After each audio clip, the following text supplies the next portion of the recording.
জয় শ্রীকৃষ্ণ। রাধে রাধে। নমস্কার, সবাইকে সুস্বাগত জানাই আমাদের বৈদিক ধর্ম এই চ্যানেলে। সকলে কেমন আছেন? নিশ্চয় ঈশ্বরের অশেষ কৃপায় সকলে ভালো আছেন, সুস্থ আছেন। বাংলা ক্যালেন্ডার অনুসারে পবিত্র পূর্ণ মাঘ মাস হচ্ছে দশম মাস হিসাবে বিবেচিত। আর পবিত্র পূর্ণ মাঘ মাসে আপনারা কিন্তু ভুলেও তুলসী তলায় এই দিনে আপনারা জল অর্পণ করবেন না। তুলসী হচ্ছেন বিষ্ণু ভক্তি প্রদায়িনী, তিনি হচ্ছেন জগৎ পূজিতা। তুলসী শুধুমাত্র একটি সাধারণ বৃক্ষ বলেই বিবেচিত নয়, তিনি হচ্ছেন একজন সাক্ষাৎ দেবী। ভগবান শ্রীহরির অত্যন্ত প্রিয় হচ্ছে এই তুলসী বৃক্ষ, অর্থাৎ তুলসী মহারানী, যাকে বলা হয় বৃন্দা দেবী। তুলসী হচ্ছে সাক্ষাৎ দেবী লক্ষ্মীরই একটি রূপ এবং ভগবান বিষ্ণুর অতি প্রিয় বিষ্ণুপ্রিয়া। বিশেষ করে মাঘ মাস হিন্দু শাস্ত্র মতে অত্যন্তই পুণ্যময় একটি সময় বলা হয়েছে। এই মাঘ মাসকে অত্যন্তই মঙ্গলময় বলা হয়েছে। এই মাঘ মাস, এই পবিত্র পুণ্য মাসে স্নান করা, দান করা, ধ্যান, জপ, তপ করা এবং তুলসী সেবার গুরুত্ব অপরিসীম বলা হয়েছে। তবে আপনারা ভক্তি যদি আপনার মনে থাকে তাহলে অবশ্যই তুলসী মহারানীর কিন্তু ভক্তিতে আপনারা সেবা পূজা অর্চনা করবেন নিয়ম বিধি অনুসারে। শাস্ত্রীয় বিধিনিষেধ না জানলে পুণ্য অর্জনের পরিবর্তে কিন্তু পাপ সঞ্চয় হয়, অর্থাৎ পাপে পরিপূর্ণ হতে হয় আমাদেরকে। তো বিশেষ করে আমরা তা ভক্তিতেই শ্রবণ করব এবং তা জেনে নেব। অজান্তে যদি কোনো পাপ কর্ম করে থাকি তো আজ থেকেই সেটি আমরা শুধরে নেব এবং সঠিকভাবে তুলসী মাতার অবশ্যই পূজা অর্চনা এবং পরিচর্যা করব। আর আজকের এই ভিডিওতে আমরা আপনাকে জানাবো মাঘ মাসে ভুলেও কোন দিন তুলসী গাছে জল দেওয়া উচিত নয়। তুলসী পাতা সংগ্রহের সঠিক নিয়ম কি রয়েছে, তুলসী পাতা জোগাড় করার সঠিক নিয়ম ও নিষিদ্ধ তিথি রয়েছে, আমরা বিশেষ করে সেটিও জানব। তুলসী তলায় প্রদীপ কিভাবে অর্পণ করবেন, অর্থাৎ প্রদীপ প্রজ্বলনের যে সঠিক নিয়ম, সেই নিয়ম এবং মন্ত্রের বিষয়েও আমরা জানব। আর বাস্তুমতে তুলসী গাছের অবস্থান ও নিষিদ্ধ কাজ কি রয়েছে, কোথায় তুলসী গাছ লাগানো উত্তম বলে বিবেচিত, আমরা সে বিষয়টিও জানতে পারবো আজকের এই ভিডিওটির মাধ্যমে। তুলসী মঞ্জুরি দেখা দিলে আমাদের করণীয় কাজ কি, তাই আজকের ভিডিওটি আপনাদের জন্য খুবই গুরুত্বপূর্ণই হতে চলেছে। তো মূল ভিডিওতে প্রবেশ করার আগে সকলকে অবশ্যই বলবো, অবশ্যই আপনারা ভক্তিতে শ্রবণ করবেন আজকের ভিডিওটি সম্পূর্ণই, বিনীত অনুরোধ জানাচ্ছি। নমস্কার, সকলকে সুস্বাগত জানাই বৈদিক ধর্ম তথা সনাতন ধর্মীয় তথ্যমূলক চ্যানেলে। আমি সর্বদাই চেষ্টা করি সনাতন ধর্মের এরকমই সকল গুরুত্বপূর্ণ বিষয়গুলি আপনাদের সামনে উপস্থাপন করতে, শেয়ার করতে।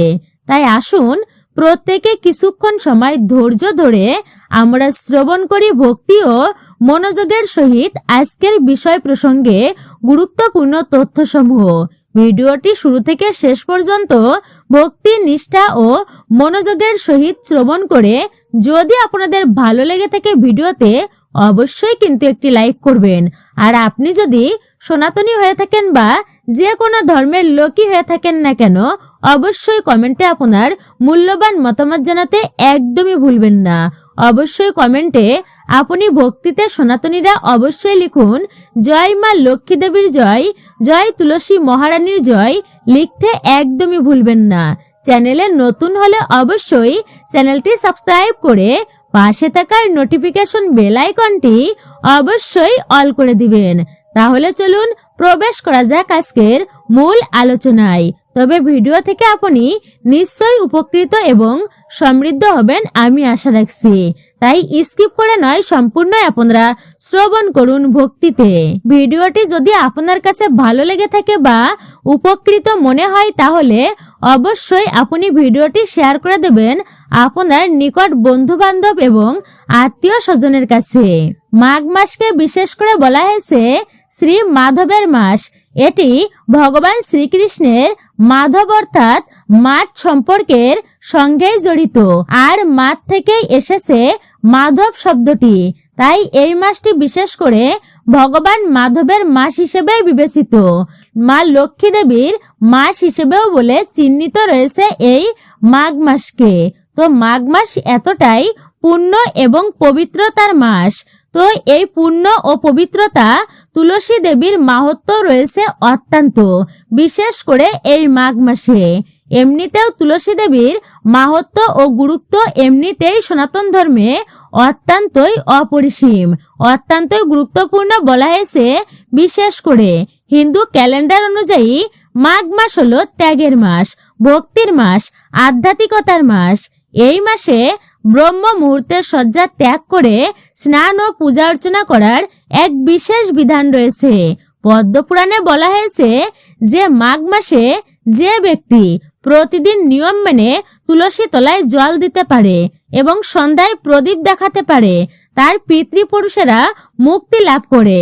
তুলসী গাছকে বৃক্ষের রাজা বলা হয়, কারণ এটি 24 ঘন্টায় কিন্তু আমাদেরকে বিশুদ্ধ অক্সিজেন প্রদান করে, যা পরিবেশকে রাখে পবিত্র ও শুদ্ধ।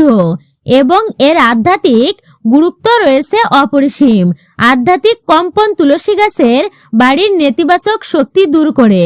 বাস্তুশাস্ত্র ও তুলসী বাস্তু দোষ কাটাতে তুলসী গাছের ভূমিকা কিন্তু অনস্বীকার্য। বাস্তুদোষ কাটাতে তুলসীর গুরুত্ব রয়েছে অপরিসীম। মাঘ মাস যদি বাড়িতে নতুন চারা এই মাসে রোপণ করতে চান আপনি, তাহলে কিছু বাস্তুর নিয়ম অবশ্যই মেনে চলবেন।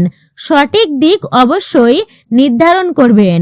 বাড়ির উত্তর, উত্তর পূর্ব বা পূর্ব দিকে তুলসী গাছ লাগানো বা রাখা সব থেকে উত্তম বা ভালো দিক বলে বিবেচিত হয়।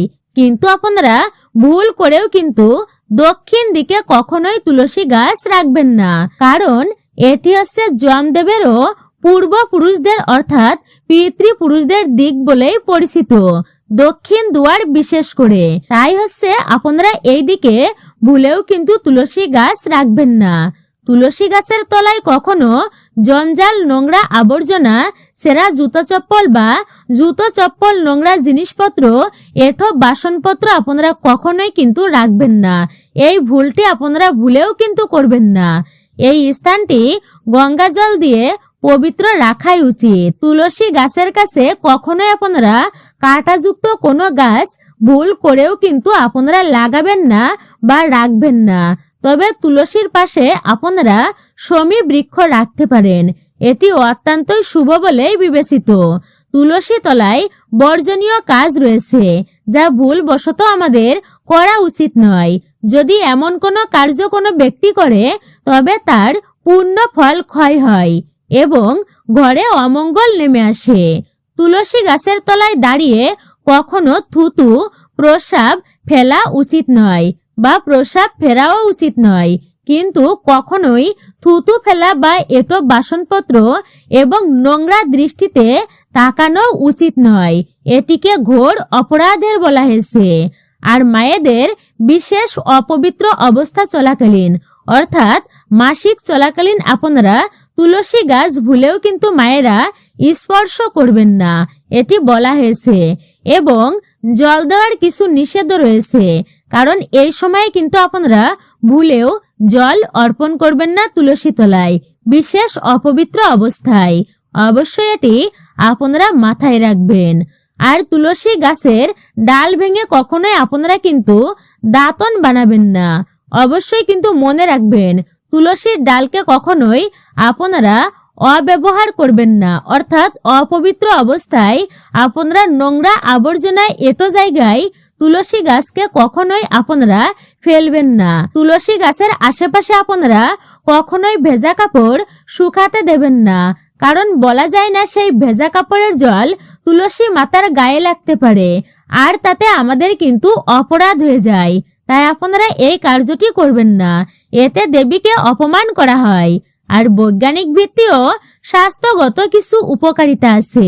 মাঘ মাসে তুলসী পূজার পেছনে কেবলমাত্র ধর্মীয় যে কারণ আছে তা কিন্তু নয়, বৈজ্ঞানিক কারণও বিদ্যমান রয়েছে। তুলসী পাতা হলো প্রাকৃতিক অ্যান্টিবায়োটিক। শীতকালে যখন বায়ু দূষণ ও ঠান্ডাজনিত সমস্যা রোগের বৃদ্ধি পায়, তখন তুলসী গাছের সান্নিধ্য এবং এ যে বাতাস অর্থাৎ বায়ু পরিশোধন ক্ষমতা আমাদের ফুসফুসকে সুস্থ রাখে। আর প্রতিদিন সকালে যদি কোনো ব্যক্তি খালি পেটে তুলসী পাতা না চিবিয়ে গিলে ফেলে, তাহলে রোগ প্রতিরোধ ক্ষমতা বহু গুণ বেড়ে যায়। পবিত্রপূর্ণ এই মাঘ মাসে ভোরবেলায় তুলসী তলায় জল দেওয়া, এই সময় জল দিলে যে বায়ুতে বিশুদ্ধ অক্সিজেন আসে তা আমরা গ্রহণ করতে পারি শুদ্ধ এবং পবিত্রতার সহিত, যা আমাদের ভেতরে রোগ প্রতিরোধ ক্ষমতা বৃদ্ধি করে এবং ইতিবাচক শক্তি চারিদিকে বিরাজমান হয়, যা স্বাস্থ্যের জন্য অত্যন্তই উপকারী এবং আধ্যাত্মিক দিকেও কিন্তু এটি অত্যন্তই শুভ এবং উপকার হয়। এই মাঘ মাসে তুলসীর বিবাহ ও দাম্পত্য সুখের যোগসূত্র রয়েছে। সাধারণত কার্তিক মাসে যেমন তুলসীর বিবাহ দেব উত্থান একাদশী পালিত হয়, শাস্ত্রমতে মাঘ মাস হলো সেই সময় যখন তুলসী দেবী এবং ভগবান শালিগ্রামের শক্তির পূর্ণর মিলন ঘটে। মাঘ মাসে যারা নতুন করে আপনারা সংসারে প্রবেশ করেছেন বা যাদের নতুন বিবাহ হয়েছে অর্থাৎ দাম্পত্য জীবনে আপনারা তারা কলহে কাটছেন, যারা অত্যন্ত অশান্তি ঝগড়া ঝামেলায় আপনার সেসবের মধ্য দিয়ে আপনারা যাচ্ছেন, তো বলা হয়েছে এই মাঘ মাসে প্রতিটি বৃহস্পতিবার তুলসী দেবীর বিশেষ করে পূজা অর্চনা করা অত্যন্তই কিন্তু ফলদায়ক, ফলপ্রসূ। শালিগ্রাম ও তুলসীর মিলনের পেছনে কিছু মিলন রহস্য।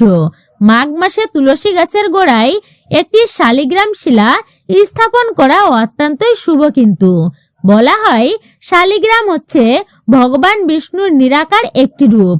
মাঘ মাসের শীতল ভোরে যখন তুলসী দেবীর চরণে শালিগ্রাম শিলাকে রাখা হয়, তখন এক বিশেষ আধ্যাত্মিক তরঙ্গের সৃষ্টি হয়, যা বাড়ির বাস্তুদোষ সম্পূর্ণ নির্মূল করে দেয়, অশুভ শক্তিকে দূরে সরিয়ে দেয়, শুভ শক্তির আগমন ঘটায়। এই মাসে যারা তুলসী তলায় শালিগ্রাম রেখে তার অভিষেক করেন, তাদের ঘরে কিন্তু কখনোই অর্থের অভাব অর্থাৎ আর্থিক অভাব হয় না। অবিবাহিত ব্যক্তিদের জন্য বিশেষ করে এই মাঘ মাসের তুলসীর প্রতিকার। যাদের বিবাহে বাধা আসছে তারা এই মাঘ মাসে প্রতিদিন আপনারা স্নান কার্য সম্পূর্ণ করে একটি হলুদ সুতো তুলসী গাছের চারিদিকে 7 বার আপনারা ঘুরে অর্থাৎ প্রদক্ষিণ করে আপনারা সেটি বেঁধে দিন তুলসী গাছে। এই সময় মনে মনে আপনার নিজের যে মনোবাসনা রয়েছে, মনস্কামনা রয়েছে তা প্রার্থনা করে বিবাহের বাধা দূর হয়। এমনটি করলে বিশ্বাস করা হয় এটি মাঘ মাসের একটি অত্যন্তই শক্তিশালী তান্ত্রিক এবং শাস্ত্রীয় উপায় বলা হয়েছে। মৃত তুলসী গাছও কর্মফলের প্রভাব রয়েছে। মাঘ মাসে প্রচন্ড শীতে অনেক সময় সঠিকভাবে যত্নের পরেও যদি তুলসী গাছ বারবার শুকিয়ে যায়, আমাদের সমাজে মৃত তুলসী গাছ নিয়ে অনেক কিন্তু ভ্রান্ত ধারণা রয়েছে অনেকের মাঝে। এই বিষয়টি বিস্তারিতভাবে আপনারা জেনে নিন। তুলসী গাছ শুকিয়ে যাওয়া কি শুভ সংকেত নাকি অশুভ বলা হয়েছে? শাস্ত্রমতে যদি কোনো কারণ ছাড়াই মাঘ মাসে হঠাৎ করেই তুলসী গাছ শুকিয়ে যায়, তবে বুঝতে হবে আপনার পরিবারের উপর আসা কোনো বড় বিপর্যয় তুলসী দেবীর নিজের উপর নিয়েই নিয়েছেন। এটি অশুভ নয়, কিন্তু বরং দেবীর আশীর্বাদ রয়েছে আপনার প্রতি। তবে মৃত গাছ বাড়িতে ফেলে এইভাবে রাখবেন না, রাখা উচিত নয়, অত্যন্তই অশুভ বলা হয়েছে এটিকে। আপনারা মৃত তুলসী গাছ বিসর্জনের নিয়ম অনুযায়ী বিসর্জন দেবেন, অর্থাৎ আপনারা সরিয়ে ফেলবেন বাড়ি থেকে শুকিয়ে যাওয়া তুলসী গাছকে। তুলসী গাছ কখনো আপনারা আবর্জনার স্তূপে অর্থাৎ আবর্জনা যেখানে থাকে সেখানে কিন্তু ভুলেও ফেলবেন না। মনে রাখবেন, তুলসী গাছ কিন্তু এটি কোনো সাধারণ বৃক্ষ নয়। স্বয়ং দেবী লক্ষ্মীরই একটি রূপ হচ্ছে বৃন্দা দেবী, অর্থাৎ তুলসী মহারানী। মাঘ মাসে কোনো এক শনি বা মঙ্গলবার দেখে আপনারা সসম্মানে এই গাছটিকে নিয়ে আপনারা কোনো পবিত্র নদী, জলাশয় বা পুকুরে তা আপনারা সরিয়ে দিন, অর্থাৎ বিসর্জন দিয়ে দিন। যদি আশপাশে জলাশয় না থাকে তবে একটা কাজ করবেন, নির্জন স্থানে মাটি খুঁড়ে আপনারা তুলসী গাছটি সেটি মৃত তুলসী গাছটি পুঁতে দিন। এর ফলে কর্মফল থেকে মুক্তি পাওয়া যায়। অর্থাৎ মৃত তুলসী গাছটি আপনারা নির্জন স্থানে ফেলে দিতে পারেন, কিন্তু যেখানে কেউ কখনো যায় না তেমন স্থানে আপনারা এটি ফেলবেন। তুলসী কাষ্ঠ বা কাঠের বিশেষ কিন্তু উপকার এবং ব্যবহার রয়েছে। মাঘ মাসে আপনারা তুলসী সেবা করতে গিয়ে যদি কোনো ডাল শুকিয়ে যায় বা পুড়ে থাকে তবে সেই শুকনো কাঠ আপনি জোগাড় করবেন। এটি জোগাড় করা অত্যন্ত পুণ্যের কাজ বলে বিবেচিত। তুলসী কাঠের চন্দন। মাঘ মাসে স্নানের পর শুকনো তুলসী কাঠ ঘষে আপনি কপালে তিলক কাটতে পারেন। এটি কাটলে মন শান্ত থাকে এবং একাগ্রতা বৃদ্ধি পায়। এটি হচ্ছে শিক্ষার্থীদের জন্য অত্যন্তই উপকারী, বিশেষ করে। তবে প্রতিটা ব্যক্তির জন্যই কিন্তু উপকারী বলেই বিবেচিত। অশুভ শক্তি বিনাশ করে এটি। মনে করা হয় মাঘ মাসে যে বাড়িতে শুকনো তুলসী কাঠ অর্থাৎ তুলসী কাঠের প্রদীপ আগুনের সংস্পর্শে আনা হয়, সেই প্রদীপের আগুন সংস্পর্শে আনা হয়, সেই বাড়িতে কোনো প্রকার প্রেতাত্মা বা নেতিবাচক শক্তি প্রবেশ করতে পারে না। বলা হয়েছে মাঘ মাসে তুলসী তর্পণ ও পিতৃপুরুষদের মুক্তির বিশেষ উপায় আছে। অনেকেই জানেন না সেই বিষয়ে যে মাঘ মাসে তুলসী গাছের মাধ্যমেও পূর্বপুরুষদের তর্পণ করা যায়। যারা গয়া বা কাশিতে গিয়ে আপনারা তর্পণ করতে পারেন না, তারা মাঘ মাসের অমাবস্যা তিথিতে একটি বিশেষ নিয়ম অবশ্যই আপনারা পালন করবেন। এটি পালন করলে একটি তামার পাত্রে আপনারা প্রথমে সামান্য গঙ্গা জল নিবেন, তারপর কালো তিল নিবেন এবং একটি তুলসী পাতা দিয়ে দক্ষিণমুখী হয়ে তুলসী গাছের গোড়ায় আপনারা তা অর্পণ করুন। আপনার পূর্বপুরুষের নাম অবশ্যই আপনি জপ করবেন। এই সময় তার নাম ধরে অবশ্যই সেই জল তর্পণ করবেন। এই জল নিবেদন করবেন তার নাম ধরে। আমি আবারও কথাটি বললাম, পূর্বপুরুষদের আত্মা শান্তি পায় এতে। শাস্ত্র মতে মাঘ মাসে তুলসী দেবীর মাধ্যমে করা তর্পণ সরাসরি বৈকুণ্ঠে পৌঁছায়। তুলসী দেবীর ধ্যানেরও বিশেষ মন্ত্র রয়েছে যা মানসিক প্রশান্তি দেয় ব্যক্তিকে। মাঘ মাসের ভোরে তুলসী তলায় বসে কেবল জল দেওয়াটাই যথেষ্ট নয়। যদি আপনি এর নিচেই বসে ধ্যান বা মন্ত্রটি পাঠ করতে পারেন, মানসিক দুশ্চিন্তা যদি থেকে থাকে আপনার জীবনে, তা থেকে অবশ্যই আপনি মুক্তি পাবেন, মুক্তি মিলবে আপনার। ওম তুলসী শ্রী মহালক্ষ্মী বিদ্যা বিদ্যায় যশস্বী ধর্মেয়া ধর্মান্না দেবী দেবী দেব মনোপ্রিয়া।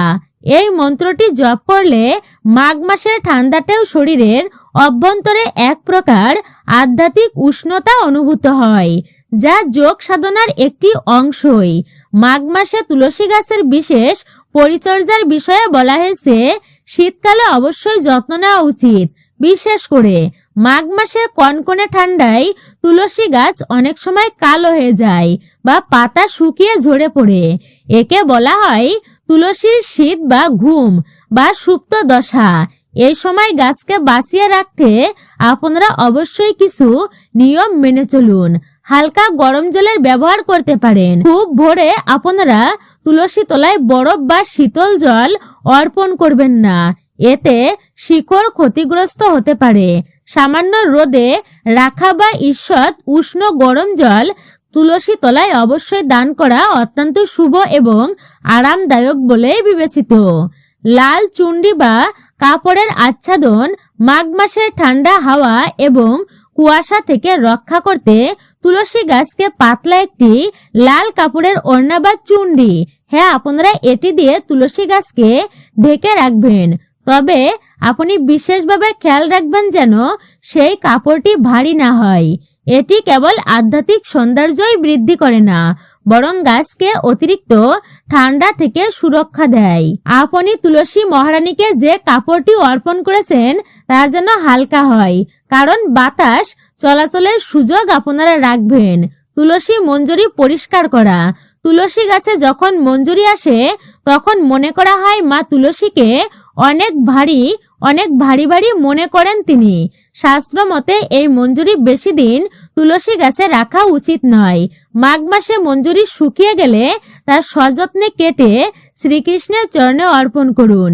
এতে তুলসী ভারমুক্ত হন এবং গাছের বৃদ্ধিও হয় ভালোভাবেই। তুলসী তলায় প্রদীপ এবং ধূপের মাহাত্ম্য। মাঘ মাসের সন্ধ্যায় তুলসী তলায় প্রদীপ জ্বালানো অত্যন্তই কল্যাণকর, মঙ্গলময়। এটি গৃহের অশুভ শক্তিকে প্রবেশ করতে বাধা দেয়। প্রদীপের তেল, সাধারণত ঘিয়ের প্রদীপ জ্বালানো সবথেকে উত্তম। যদি ঘি না থাকে আপনার গৃহে, তাহলে তিলের তেলের প্রদীপ ব্যবহার করা যেতে পারে। আপনারা অবশ্যই প্রদীপের দিক সবসময় সঠিক রাখবেন। পূর্ব বা উত্তরমুখী করে প্রদীপ রাখা উচিত। মন্ত্র পাঠ করে প্রদীপ জ্বালানোর সময় শুভম করতি কল্যাণাম আরোগ্য ধন সম্পদা শত্রু বুদ্ধি বিনাশয়া দীপজ্যোতি নমস্তুতে, এই মন্ত্রটি পাঠ করলে বিশেষ সুফল পাওয়া যায়। শীতের এই সময়ে যখন প্রকৃতি রুক্ষ হয়ে ওঠে তখন তুলসী দেবীর সেবা করা মানে হচ্ছে তার প্রকৃতির প্রতি কৃতজ্ঞতা প্রকাশ করা। তবে শাস্ত্রে নির্দিষ্ট করেই দিয়েছে যে মাঘ মাসের কিছু বিশেষ দিন আছে যখন গাছ স্পর্শ করা বা জল দেওয়া অত্যন্তই অশুভ বলা হয়েছে। মাঘ মাসে ভুলেও যে দিনগুলিতে তুলসীতে আপনারা জল দেবেন না। শাস্ত্রীয় বিধান অনুসারে তুলসী গাছ অত্যন্তই কিন্তু সংবেদনশীল। শাস্ত্র অনুসারে কিছু বিশেষ তিথি রয়েছে। সেই তিথিতে মা তুলসী ভগবান বিষ্ণুর জন্য কঠোরভাবে ব্রত পালন করেন। সেই দিনগুলোতে তুলসী তলায় জল দিলে তার ব্রত ভঙ্গ হয়ে যায়, নির্জলা ব্রত ভঙ্গ হয়ে যায় বলেই বিশ্বাস করা হয়। রবিবারে বিশ্রামের দিন তুলসীর।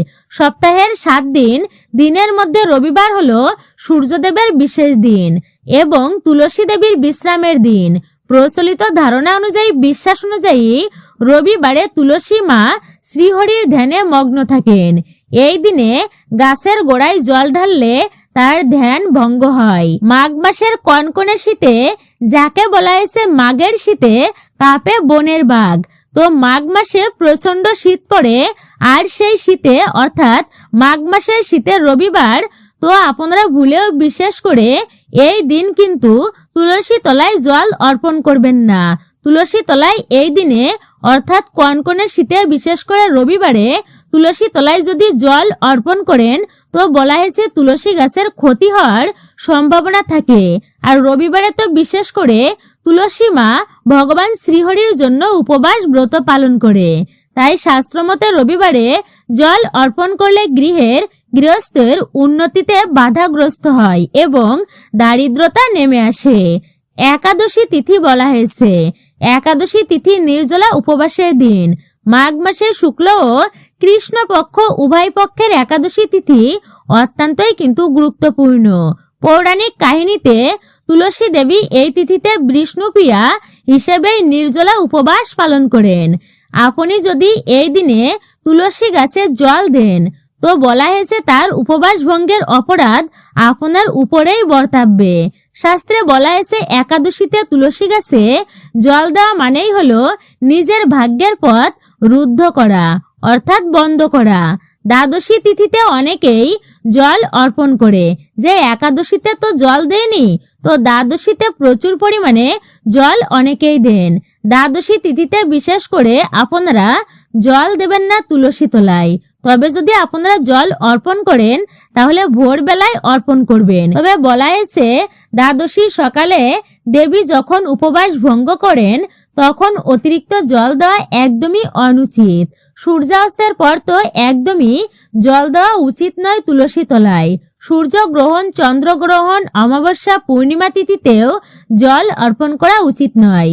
মাঘ মাসে যদি গ্রহণ লাগে তবে গ্রহণের সময় এবং তার সূতককালে তুলসী গাছকে আপনারা ঢেকে রাখবেন, ঢেকে রাখা উচিত এবং তুলসী গাছ স্পর্শ করা বা জল দেওয়া একদমই নিষিদ্ধ। তুলসী পাতা সংগ্রহের কঠোর নিয়মাবলী রয়েছে। পূজার জন্য তুলসী পাতা প্রয়োজন হলেও তা যত্রতত্র অর্থাৎ যখন তখন তুলসী পাতা ছেঁড়া একদমই উচিত নয়। মাঘ মাসে এই নিয়মগুলো আরো কঠিনভাবে পালন করা উচিত। বিশেষ করে একাদশী, দ্বাদশী এবং অমাবস্যা, পূর্ণিমা তিথিতে তুলসী পত্র ছেঁড়া নিষিদ্ধ। বিশেষ করে এই দিনগুলোতে তুলসী পত্র ছিঁড়লে শ্রীহরির মস্তক ছেদন করারই সমান হয়, আর সেই পাপের ভাগী হতে হবে আপনাকে। তাই অবশ্যই এড়িয়ে চলবেন। সন্ধ্যার পর বা সূর্যাস্তের সময় রাত্রিতে তুলসী পাতা তোলা একদমই উচিত নয়, এমনকি গাছ স্পর্শ করা উচিত নয়। তেল মাথায় দিয়ে তুলসী গাছ কখনোই স্পর্শ করা উচিত নয় বা জল অর্পণ করা উচিত নয়। এই সময়টায় তুলসী পাতা ছেঁড়াও উচিত নয়। বিশেষ করে দুপুর বেলা আপনারা মেনে চলবেন এই নিয়মটি। শাস্ত্র মতে সন্ধ্যায় বৃক্ষরাজি বিশ্রাম নেয়, সেই সময় তাদের কষ্ট দেওয়া অপরাধেরই সমান। নখ দিয়ে কখনোই কিন্তু তুলসী পত্র কাটা উচিত নয়। বৃদ্ধা অঙ্গুলিও তর্জনী দিয়ে আলতো করে ডাল ভেঙে পাতা আলাদা করতে হয়। স্নান ও পবিত্রতা, স্নান না করে বা অপবিত্র অবস্থায় তুলসী পাতা স্পর্শ করবেন না। এতে পাতা তার দেবত্ব শক্তি হারায় এবং সেই পাতা দিয়ে তুলসী পূজা করলে বা বিভিন্ন পূজা অর্চনা যদি করা হয় সেই পত্র দিয়ে ভগবানের পূজা অর্চনা করলে তিনি কিন্তু ততটা প্রীত হন না বা কোনো ফলই কিন্তু প্রাপ্ত করা যায় না। তো বিশেষ করে আপনারই কিন্তু এটা অপরাধ হবে, পাপের সমতুল্য বলা হয়েছে, তাও মহা পাপের সমতুল্য। পবিত্র মাঘ মাসে তুলসী সেবা করা এটি শুধুমাত্র প্রথাই নয়, এটি আমাদের সংস্কৃতির এক অবিচ্ছেদ্য অংশ স্বরূপা বলা হয়েছে। রবিবার বা একাদশীর মতো নিষিদ্ধ দিনগুলি অবশ্যই মেনে চলা আমাদের উচিত। সঠিক নিয়মে যত্ন নিলে আপনার গৃহের শ্রী সমৃদ্ধি উপচে পড়বে তুলসীর দ্বারা। মনে রাখবেন, মা তুলসী সন্তুষ্ট থাকলে ভগবান বিষ্ণু এবং মা লক্ষ্মী স্বয়ং সেই গৃহে অবস্থান করে। তাই ভক্তি ও নিষ্ঠা সহকারে এই মাঘ মাসে তুলসী দেবীর সেবা করুন আপনি। যদি আপনার বাড়িতে বারবার কুকুর, বিড়াল, গরু, হনুমান এবং এমন ধরনের জীবেরা যদি আসতে শুরু করে বা যদি হনুমান এসে আপনার বাড়ি থেকে কোনো খাবার নিয়ে যায় বা যদি গোমাতা এসে আপনার বাড়ির সামনে দাঁড়িয়ে পড়ে বা যদি আপনার বাড়িতে কুকুর, বিড়ালের বাচ্চা জন্ম দেয় বা যদি চড়ুই পাখি আপনার বাড়িতে বাসা বাঁধে, তো এটা কিন্তু খুবই ভালো একটা সংকেত বলা হয়েছে, ভালো ইঙ্গিতের বলা হয়েছে। তাই আপনার বাড়িতে কোনো পজিটিভ এনার্জির বাস রয়েছে অবশ্যই মনে রাখবেন। এর কারণে এরা আপনার গৃহে বারবার ছুটে ছুটে চলে আসছে আপনার বাড়িতে। ভোর 3টা থেকে শুরু করে 5টার মধ্যে যদি ভেঙে যায়, যে সময়টাকে বলা হয়েছে ব্রহ্ম মুহূর্তের সময়, যদি এই সময়ে আপনার ঘুম ভেঙে যায় প্রতিদিন, তবে আপনি বুঝবেন আপনি খুবই একজন ভাগ্যবান ব্যক্তি। আপনার বাড়িতে যদি এই সময় কোনো দেবদেবীর আগমন হয় কিন্তু এই পবিত্র সময়ে, অবশ্যই তা মনে রাখবেন আর তিনি এসে আপনার ঘুম থেকে তুলে দেন। যদি আপনি ঘুম থেকে উঠে এই সময় জপ করেন বা হরে কৃষ্ণ মহামন্ত্র জপ করেন, জোরে জোরে উচ্চারণ করেন, তা অত্যন্তই শুভ হবে আপনার জন্য। আপনার জীবন খুব তাড়াতাড়ি পরিবর্তন হবে। যদি আপনার বাড়িতে হঠাৎই বাচ্চাদের আগমন বেড়ে যায় বা যদি বাচ্চারা আপনাকে দেখে একগাল হাসি দেয়, তাহলে ভাববেন আপনার সাথে ঈশ্বরের আশীর্বাদ রয়েছে, তিনি অত্যন্তই প্রসন্ন আপনার প্রতি। কারণ ছোট ছোট বাচ্চারা ঈশ্বরকে দেখতে পায়, তাই আপনার দিকে তাকিয়ে তারা একগাল হাসি দেয়। যদি আপনার বাড়িতে এক জায়গায় 3টি টিকটিকিকে আপনি একসাথে ঘুরতে দেখেন, তা অত্যন্তই কিন্তু শুভ বলা হয়েছে আপনার জন্য, শুভ মানা হয় এটিকে। কারণ এরা সবার বাড়িতে কিন্তু আগমন ঘটে না এদের, এরা বাড়িতে মা লক্ষ্মীর আগমনের সংকেত দেয়। যদি সকালে কোনো কাজে যাওয়ার সময় আপনি প্রায়ই আপনার সামনে গোমাতা এসে পড়ে বা গোমাতার বাছুর স্তন পান করছে, যদি আপনি এটি দেখে থাকেন স্বপ্নের মাধ্যমে বা আপনি সরাসরি যদি দেখে থাকেন, তা অত্যন্তই কিন্তু শুভ হবে এটি আপনার জন্য।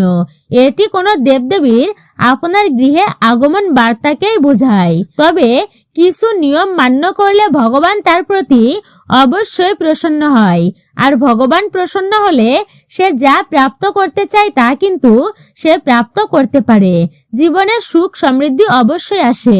ভালো সময় আপনাদের জীবনে আসবে খারাপ সময় কেটে গিয়ে, এমনটা অবশ্যই সম্ভব হয়, কিন্তু শুধুমাত্র ভক্তির দ্বারা, বিশ্বাসের দ্বারা। অবশ্যই আপনারা বিশ্বাস ও ভক্তি নিয়ে ভগবানের আরাধনা করবেন, পূজা অর্চনা করবেন, তাহলে দেখবেন সমস্ত কিছুই অতি সহজ হয়ে যাচ্ছে। আপনার জীবন চলার পথ আরো সহজ এবং সুগম হয়ে উঠবে। আমাদের জীবনে সুখ দুঃখ লেগেই থাকে, তো যদি আপনি দেখেন যে আপনার ঘরে সুখ চলে যাচ্ছে, তো সুখ চলে যাওয়ার পর কিন্তু দুঃখ আসবে, এমনটাই বিশ্বাস হয়। আপনার জীবনে সুখ আসবে, যেমনটা দিন পার হয়ে রাত আসে, রাত পার হয়ে দিন আসে। তো বলা হয়েছে যে আপনি ভক্তি এবং বিশ্বাসের সহিত আপনি অবশ্যই ভগবানের পূজা অর্চনা করুন, দেখবেন দুঃখের সময় অবশ্যই কেটে গিয়েছে অতি সহজেই।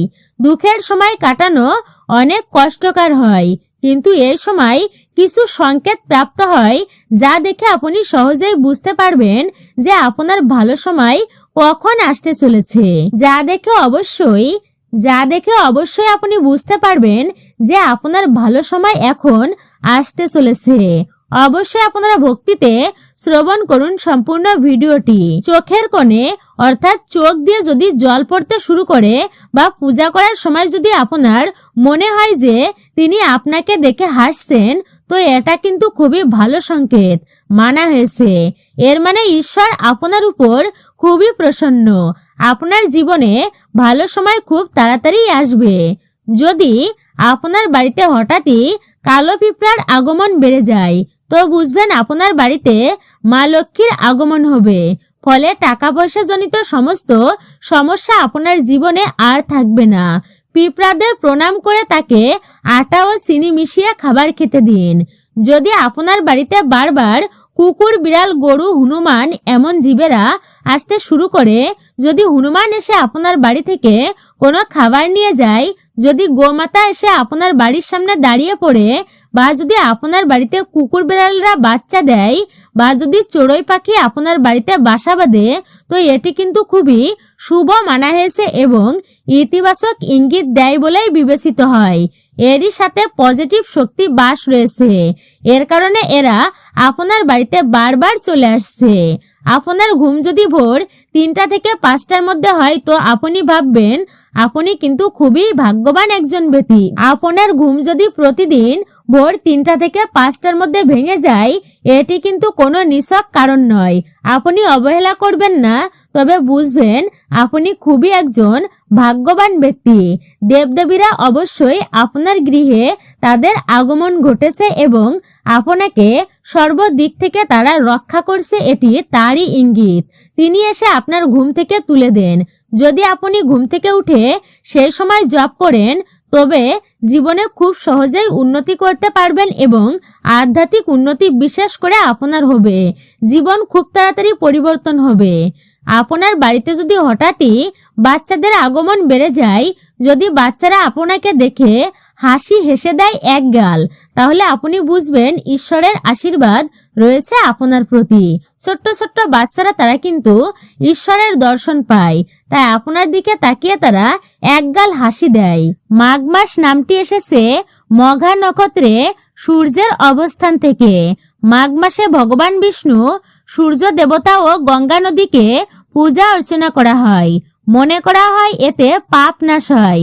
মাঘ মাসে ব্রত, পূজা অর্চনা, দান পুণ্যের বিশেষ মাহাত্ম্য রয়েছে। এই মাসে আমের মুকুল আসে। মাঘ মাসের শেষ ভাগে কখনো কখনো বৃষ্টি হয়ে থাকে। খনার বচনে রয়েছে, যদি বর্ষে মাঘের শেষে ধন্যী রাজার পূর্ণ দেশ। অতীতে সেচ ব্যবস্থা না থাকায় বছরে একবার বর্ষায় চাষ হতো। ফলে মাঘের শেষের দিকে ভালো বৃষ্টি হলে অল্প সেচে চাষ হতো। ডাল, গম, ভুট্টা, সরিষা ইত্যাদির ফলন ভালো হয় এই সময়ে। এর ফলে কৃষকদের আর্থিক সমৃদ্ধি হয়। জমিদারেরা বাড়তি কিছু খাজনা আদায় করত সেকালে। সূর্যোদয়ের আগে কুল গাছের 7টি পাতা এবং আকন্দ গাছের 7টি পাতা মাথায় নিয়ে ডুব দিয়ে স্নান করতে হবে। সম্ভব না হলে স্নান করে মাথায় ঠেকিয়ে নেবেন। এই পূজা মুক্ত প্রাঙ্গণে অর্থাৎ উঠানে, ছাদে বা বারান্দায় করলে ভালো হয়। তামার পাত্রে কুল গাছের 7টি পাতা, আকন্দ গাছের 7টি পাতা সাজিয়ে সূর্যের অর্ঘ্য দিতে হবে। এতে ব্রত কথা পাঠ বা ডোর বাঁধার বিধি নেই। এই ব্রত পালনকারীর সংসার জীবনে সার্বিক দুঃখ মোচন হয়, দেহ ও মনের স্বস্তি আসে। কর্মশক্তির কামনাই এই ব্রতের মূল উদ্দেশ্য বলা হয়েছে। খাওয়া দাওয়ার উপরেও বেশ কিছু বিধিনিষেধ রয়েছে। এই মাসে যে খাবারটি একেবারেই খাওয়া উচিত নয় আর সেটি হচ্ছে মূলা। তবে শুধুমাত্র লোক মুখে বিশ্বাস ছড়িয়েই আছে তা নয়। মাঘ মাসে মূলা না খাওয়ার পেছনেও একটি বৈজ্ঞানিক কারণ আছে। মাঘ মাসে মূলা খাওয়া শরীরের পক্ষে প্রচণ্ড ক্ষতিকারক। সিগারেট, বিড়ি অথবা মদের মতোই মূলা এই সময় মানুষের শরীরে প্রচুর ক্ষতি করে দেয়। শুধু তাই নয়, মাঘ মাসে যদি আপনি মূলা খান তাহলে হতে পারে আর্থিক ক্ষতির আশঙ্কা। আসলে মূলা হচ্ছে শীতল প্রকৃতির সবজি, তাই এটি খেলে শরীর ঠান্ডা হয়ে যায়। শীতকালে যেহেতু প্রচণ্ড ঠান্ডা থাকে, বিশেষ করে মাঘ মাসে হাড় কাঁপানো ঠান্ডা থাকে, তাই এই সময় মূলা খেলে সর্দি কাশিতে ভুগতে পারেন আপনারা। তাই মাঘ মাসে মূলা খাওয়া একদমই এড়িয়ে চলবেন আপনারা। তো মূলত এটাই ছিল আমাদের বৈদিক ধর্ম চ্যানেলের আজকের ভিডিওটি। জয় শ্রীকৃষ্ণ, রাধে রাধে। ভিডিওটি আপনার কাছে কেমন লেগেছে মূল্যবান মতামত জানাতে একদমই ভুলবেন না। চ্যানেলে নতুন হয়ে থাকলে অবশ্যই চ্যানেলটি সাবস্ক্রাইব করে পাশে থাকা নোটিফিকেশন বেল আইকনটি অবশ্যই অল করে রাখবেন। একজন সনাতনীকে সাপোর্ট করবেন। আশা করছি আপনি ভিডিওতে একটি লাইক করে কমেন্টে অবশ্যই আপনি জয় শ্রীকৃষ্ণের জয় বা জয় মা তুলসী মহারানীর জয় লিখতে একদমই ভুলবেন না। সকলে ভালো থাকুন, সুস্থ থাকুন, পরম করুণাময় ঈশ্বরের অশেষ কৃপায়।